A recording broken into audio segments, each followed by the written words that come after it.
உலகத்தில் நீங்க எதை இழந்தாலும் மீண்டும் பெற்றுக்கொள்ள முடியும். If you lost your health, you can regain it, or God can heal you.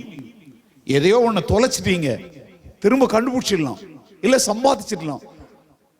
எதை இழந்தாலும் மீண்டும் பெற்றுக்கொள்ள முடியும். ஆனால் தேவன் நமக்கு கொடுத்திருக்கிற ஈவுகளிலேயே இழந்தால் மீண்டும் பெற முடியாத ஒரு பெரிய ஈவு என்ன தெரியுமா?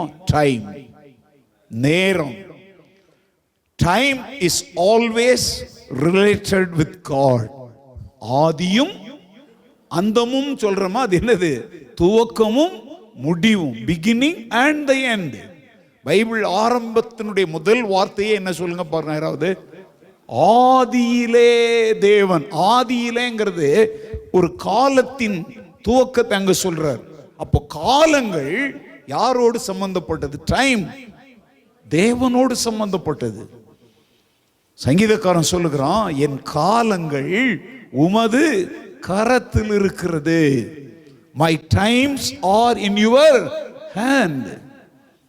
அப்ப நல்லா கவனிச்சுக்கோங்க, நமக்கு வாழ்க்கையில ஒரு நிமிடத்தை கூட்டி யாராவது தரணும்னா அது தேவனை தவிர வேற யாராலையுமே தர முடியாது. அல்லேலூயா. மற்றதெல்லாம் யார் வேணாலும் தந்துடலாம். நான் சொல்ற கொஞ்சம் ஆழமா யோசிச்சு பாருங்க. எதை வேணாலும் இந்த பூமியில யார்கிட்ட வேணாலும் சம்பாதிச்சிடலாம். ஆனா நேரத்தை மாத்திரம், டைம் மாத்திரம் தேவன் தவிர வேற ஒருவராலும் தரவே முடியாது. எசேக்கியா ராஜாவை பற்றி படிக்கிறோம். சாக கடந்தா அவன் வாழ்க்கையில எத்தனை வருஷத்தை ஆண்டவர் கூட்டி கொடுத்தாரு? தேவன் தான் கூட்டி கொடுத்தாருங்க, வேற யாராலும் கூட்டி தர முடியாது.